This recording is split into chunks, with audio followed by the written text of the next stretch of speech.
नमस्कार साथियों, आज के वीडियो में यहाँ पर हम व्हीटस्टोन सेतु के कंप्लीट कॉन्सेप्ट को समझने वाले हैं। यानी आज के वीडियो में इसके सिद्धांत, इसकी संरचना, कार्यविधि और उपयोग, सारी चीज़ों को एक एक करके अपन पोस्टमार्टम करके छोड़ेंगे। तो वीडियो आज की बहुत ही शानदार होने वाली है मेरे दोस्त, वीडियो को फुल वॉच कर लेना। दोस्तों, आज के टॉपिक में हम व्हीटस्टोन सेतु को समझते हैं। इसकी पूरी संरचना को आज बहुत ही सरल शब्दों में हम इसको समझने वाले हैं। तो सबसे पहले ये क्वेश्चन होता है कि व्हीटस्टोन सेतु है क्या। तो ध्यान देना दोस्तों, व्हीटस्टोन सेतु देखो नाम से ही जाहिर होता है, जो वैज्ञानिक थे उनका नाम ही था व्हीटस्टोन, ठीक है ना। व्हीटस्टोन नामक वैज्ञानिक थे, उन्होंने ही इसको बनाया। आजकल कुछ ज़्यादा ही उल्टा सीधा मुंह से निकल रहा है, खैर छोड़ो। तो दोस्तों क्या होता है कि व्हीटस्टोन से पहले एक वैज्ञानिक थे, उनका नाम था, उनका क्रिस्टी करके नाम था, ठीक है ना। उन्होंने बनाया था, ठीक, उन्होंने इसको सबसे पहले बनाया था, लेकिन ये प्रचलन में नहीं आया था, यानी उसमें बहुत सारी कमियां थी। तो फाइनली क्या किया हमारे व्हीटस्टोन भाई साहब ने, इसे पूरी तरह से अच्छे से व्यवस्थित तरीके से तैयार कर दिया, ठीक। इसमें इन्होंने ये बताया कि व्हीटस्टोन क्या है, इसके बारे में बताया कि ये 4 प्रतिरोधों से बना होता है। यानी इसमें 4 प्रतिरोधों को श्रेणी क्रम में जोड़ करके एक चतुर्भुज का क्या रूप दे देते हैं, जिसमें 3 प्रतिरोधों के मान तो हमें पता होते हैं, बट जो चौथा होता है फाइनली उसे फाइंड आउट करना होता है। तो इसमें आपको ये चीज़ें समझ में आएगी, क्लियर हो गई चीज़ें। क्या बताया गया कि इसमें 4 प्रतिरोधों को श्रेणी क्रम में जोड़ करके एक चतुर्भुज का रूप दे देते हैं, जिसमें एक अज्ञात प्रतिरोध होता है। यानी 3 क्या होते हैं, ज्ञात होते हैं। यानी जहां से अगर हम बात करें P, Q, R, ये हमें ज्ञात है, और यहाँ से S जो है हमें नहीं पता है। तो इस प्रतिरोध के मान को कैसे ज्ञात किया जाए, उसी आधार पे इन्होंने एक परिपथ बनाया, ठीक है ना। वही क्या होता है, व्हीटस्टोन सेतु होता है। तो इसमें अगर हम बात करें दोस्तों, 4 प्रतिरोध होते हैं। क्या होता है, 4 प्रतिरोध होता है, ठीक। साथ ही सेल की व्यवस्था होती है, साथ ही धारा मापी की व्यवस्था होती है। यानी इनको जोड़ करके एक क्या बनाया जाता है, परिपथ तैयार किया जाता है, ठीक। अगर बात करें इनका सिद्धांत क्या होता है, तो मेरे भाई इसका सिद्धांत ये होता है कि इसमें हमने बताया कि एक चतुर्भुज बनाया गया है, तो इसकी जो ये भुजाएं होंगी, ठीक है ना, यानी ये संलग्न भुजाएं, ये भी संलग्न। तो इन्होंने ये बताया कि जो चतुर्भुज का आकार दिया जाता है प्रतिरोधों में, उनमें से 2 संलग्न जो भुजाओं के प्रतिरोध होते हैं, यानी एक P है और दूसरा क्या है, Q है। तो यहाँ से Q, तो 2 संलग्न भुजाओं के प्रतिरोधों का जो अनुपात होता है मेरे भाई, वो क्या होता है, शेष दोनों भुजाओं के प्रतिरोधों के अनुपात के बराबर होता है। यही क्या होता है, व्हीटस्टोन सेतु। तो ये तो सिद्धांत था, बट इसका हम निगमन भी करेंगे, यानी इसको कैसे ये आया, कहाँ से आया, सारी चीज़ों को आज समझने वाले हैं। तो मेरे भाई इसमें सबसे पहले देखो समझ लेते हैं कि इसकी जो संरचना कैसी होती है, यानी इसका स्ट्रक्चर क्या है, इसकी रचना क्या होती है। तो रचना में क्या होता है दोस्तों कि इसमें हमने देखो, आप फिगर में देख रहे हैं कि इसमें क्या है कि ABCD, यानी ABCD ऐसे करके एक चतुर्भुज बनाया गया। यानी P और Q प्रतिरोध को श्रेणी क्रम में जोड़ दिए, R और S को श्रेणी क्रम, इनको जोड़ करके एक चतुर्भुज बना दिया जाता है, जिसमें क्या करते हैं कि भुजा AC, ध्यान देना, इसमें भुजा जो AC है, इनका जो संबंध होता है एक बैटरी यानी एक सेल, इससे संबंध होता है, और साथ ही इसके साथ एक कुंजी केवल लगा देते। ध्यान से सुनना मेरे दोस्त, एक एक शब्द को सुनते चलना, ठीक है ना। ये इतना लिखाएंगे नहीं, यहाँ पर आप चीज़ों को बार बार या क्या करेंगे, रिवाइज करेंगे, यानी हम उसे बार बार क्या कर रहे हैं, रिकॉल कर रहे हैं, आप अच्छे से समझ लेना। इसमें क्या बताया कि भुजा AC को एक सेल और कुंजी केवल से जोड़ देते हैं, और जो भुजा BD है, इसकी भुजा जो BD है दोस्तों, उसे एक धारा मापी, ठीक, और एक कुंजी K2 से जोड़ देते हैं। ये तो रहा इसकी संरचना, यानी रचना कैसे करते हैं। फिर से समझ लो एक बार, क्या करते हैं दोस्तों कि जो चतुर्भुज होता है उसकी भुजा AC को एक यहाँ बैटरी यानी एक सेल इसे और एक कुंजी K1 से जोड़ देते हैं, और जो भुजा BD है उसे एक कुंजी K2 और धारा मापी से जोड़ देते हैं। अब देखो धारा मापी का कार्य क्या होता है, इसको भी समझाते हैं, तो इसमें ध्यान देना। अब यहाँ से समझ लेते हैं इसकी कार्यविधि। अब मान लेते हैं दोस्तों कि यहाँ से धारा बहना, यहाँ से धारा क्या प्रवाहित होती है, ठीक है ना, यहाँ से धारा प्रवाहित होती है, तो हमें पता है किरचॉफ के द्वितीय नियम से हमें पता है दोस्तों, ये जब धारा प्रवाहित होगी यानी इसमें धारा I1 है, यहाँ से इसमें भी वही धारा बहेगी और इधर धारा क्या हो जाएगी दोस्तों, I2 हो जाएगी, और इधर भी धारा क्या, I2, यानी धारा इधर I1 इधर I2, तो दो धाराएं यहाँ से, ये धारा दो धाराओं में यानी दो शाखाओं में बट जाती है,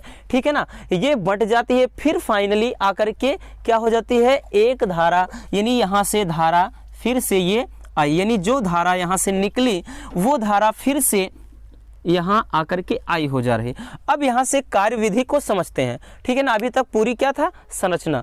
अब कार्यविधि में क्या होता है दोस्तों, जैसे ही कुंजी के यहाँ से K1 को दबाते हैं, यानी कुंजी यहाँ से जब परिपथ को ऑन किया जाता है तो धारा यहाँ बहना शुरू होती है, ये प्रवाहित होती है। तो हमने बताया कि इसमें क्या है, धारा यहाँ दो भागों में बट जा रही है, यानी इसका रूट क्या हो जा रहा है, दो रूट में ये कन्वर्ट हो जाती है, दो यहाँ से भागों में बट जाती है।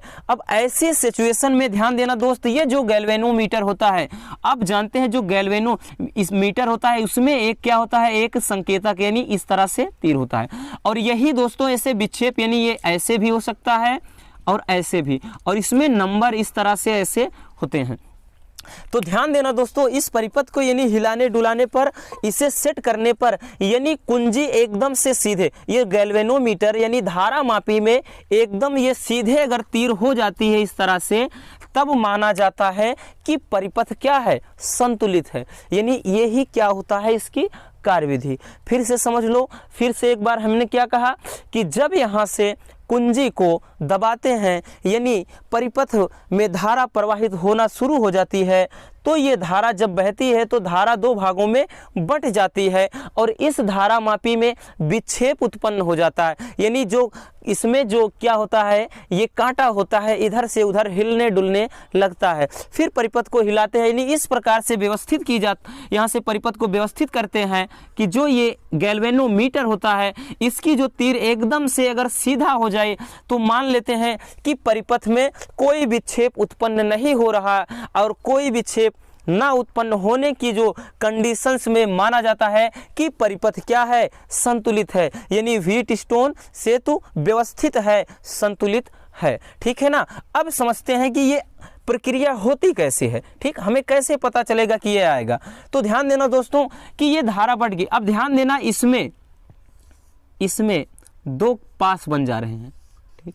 अब पास क्या है पूछेंगे, ये पहला पास है और ये क्या है दोस्तों, दूसरा पास, ठीक। अब ये समझने के लिए आपको जाना पड़ेगा किरचॉफ के 2-3 नियम वाले वीडियो में मेरे दोस्त, क्योंकि वहां पर आप समझेंगे, लेकिन फिर भी समझा देते हैं, कोई दिक्कत नहीं होगी। इसमें क्या बताया गया, हमने बताया कि धारा बढ़ रही है, तो ऐसी सिचुएशन में मेरे भाई धारा, और ध्यान देना, धारा और प्रतिरोधों का गुणनफल होता है। किरचॉफ का 2-3 नियम यही है कि धारा और प्रतिरोध का गुणनफल करके उनका योग करते चले जाओ, बराबर के विद्युत वाहक बल के होता है। तो मेरे दोस्त यहाँ से आप ध्यान देंगे, दो पास बन गए, यानी एक तो ये बन गया, ठीक, और दूसरा क्या बन गया, यहाँ से ये बन, यानी एक तो A B D बना, दो यहाँ से। अब ध्यान देना, बंद पास, ठीक, यानी दो जाल हैं, किसमें, A B D में। और हमें पता है मेरे भाई, इस बंद पास में अगर हम किरचॉफ का 2-3 नियम लगाएंगे तो इसमें धारा गुणे प्रतिरोध का गुणनफल, तो धारा क्या है, I1 है, और प्रतिरोध क्या लग रहा है, P लग रहा है, यानी धारा यहाँ से आई। अभी मान लेते हैं कि इस बंद पास में, अब धारा यहाँ से हम मान लेते हैं कि इसमें आई है, ठीक है ना।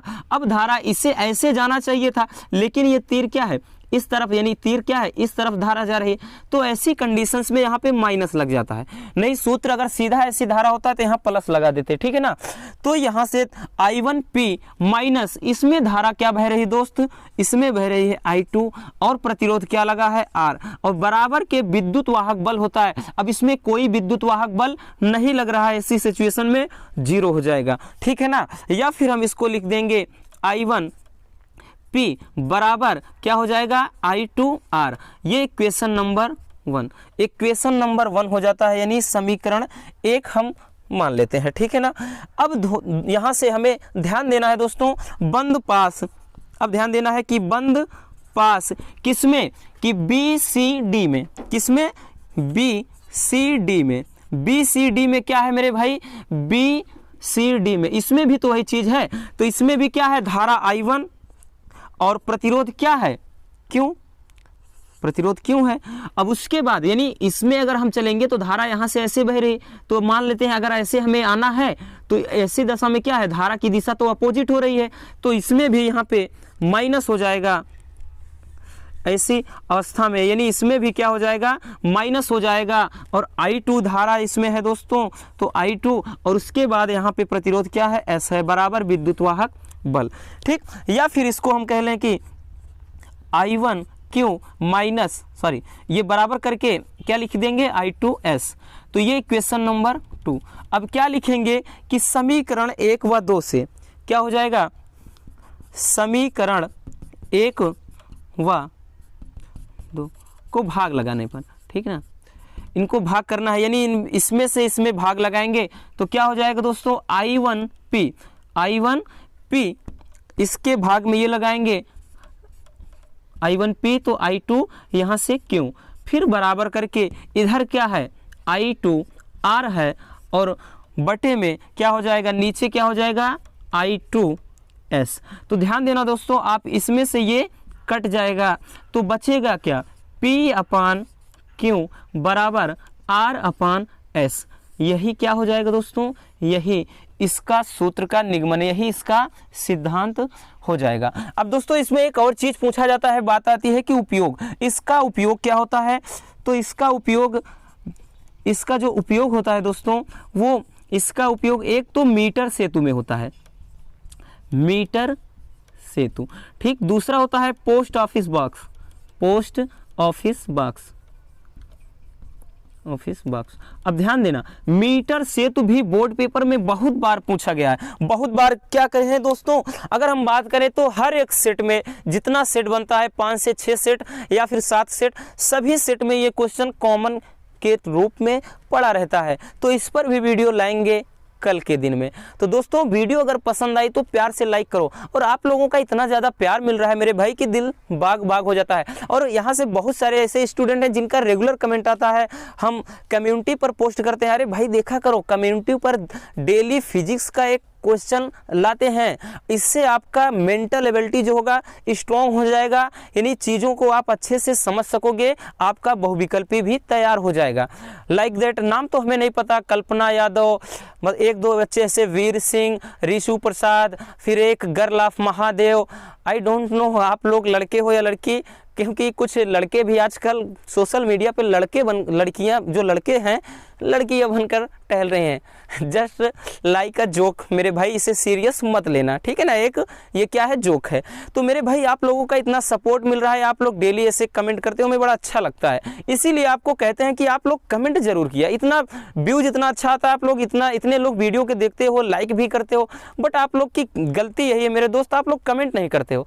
तो मेरे भाई कमेंट कर दिया करो, और आपको किस टॉपिक में समस्या है इसको भी बता दिया करो, ताकि हम ऐसी वीडियो फिर आपके बीच में लाएं, ठीक। तो दोस्तों आपने देखा कितने सरल शब्दों में हमने व्हीट स्टोन सेतु का क्या किया, पोस्टमार्टम कर दिया। क्या बात है यार, आजकल बहुत ज़्यादा मुंह से उल्टा सीधा निकल रहा है, डोंट वरी मेरे भाई, इतना कोऑपरेट कर लेना, ठीक है ना। तो यहाँ से हमने देखो फिर से एक बार समझ लेते हैं कि व्हीट स्टोन सेतु क्या है। इसमें 4 प्रतिरोधों को जोड़ करके एक चतुर्भुज बनाया जाता है, जिसमें एक चतुर्भुज के यानी एक सिरे के प्रतिरोध को ज्ञात करना होता है, बाकी 3 पता होता है, ठीक। फिर उसमें क्या करते हैं दोस्तों, हम बात करें इसके अगर सिद्धांत की बात करें तो सिद्धांत क्या होता है कि 2 संलग्न भुजाओं का जो प्रतिरोधों का अनुपात होता है अन्य दो भुजाओं के प्रतिरोधों के अनुपात के बराबर होता है, ठीक। उसकी संरचना में क्या होता है, संरचना में हमने यही बताया कि संरचना इस प्रकार व्यवस्थित करते हैं कि इसमें चारों प्रतिरोधों को श्रेणी क्रम में जोड़ करके एक चतुर्भुज बनाते हैं, जिसकी भुजा ABCD एक चतुर्भुज बना देते हैं, ठीक। जिसमें AC का जो संबंध होता है एक सेल और बैटरी यानी एक कुंजी K1 से होता है। और भुजा जो BD का जो संबंध होता है उसमें एक गैल्वेनोमीटर यानी धारा मापी और एक कुंजी K2 को जोड़ देते हैं। ये रहा संरचना। कार्यविधि में क्या होता है कि जब इसमें यानी सेल द्वारा धारा प्रवाहित की जाती है, यानी इसको ऑन कर देते हैं, तो ये धारा दो धाराओं में यानी बट जाती है। यहाँ से आने पर दो धाराओं में बट जाती है, एक धारा इधर बहने लगती है, एक धारा इधर, और फाइनली ये दोनों धाराएं यहाँ पहुँचने के बाद फिर से एक संयुक्त धारा बन जाती हैं। ठीक, तो ध्यान देना दोस्तों, इसमें क्या होता है, इसके प्रतिरोध को नगण्य माना जाता है, यानी इसमें जो भी प्रतिरोध लगा हो उससे कोई मतलब नहीं होता है। क्यों? क्योंकि जब व्हीटस्टोन से तो एकदम संतुलित हो जाता है, तब इसमें कोई विक्षेप नहीं होता है। फिर अब हम आएंगे कि कार्यविधि क्या होता है, वही कार्यविधि को देख रहे थे।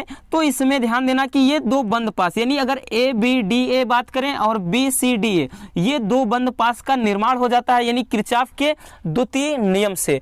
इसमें एक बंद पास यहाँ पे हमने एक बता दिया, एक दूसरा ये है। तो इसमें क्या करते हैं, सारी चीज़ों को किस प्रकार से हमने रखा ये आपने देख लिया। तो दोस्तों उम्मीद करता हूँ कि वीडियो आज की पसंद आई होगी। अगर पसंद आई है तो प्यार से एक लाइक कर देना मेरे दोस्त, और चैनल को अभी तक सब्सक्राइब ना किया हो तो चैनल को सब्सक्राइब करके बेल आइकन को प्रेस कर देना, ताकि ऐसे ही लेटेस्ट मज़ेदार क्लास आपके बीच में लाते रहे। मिलते हैं नेक्स्ट वीडियो में, तब तक के लिए bye bye, love you, take care.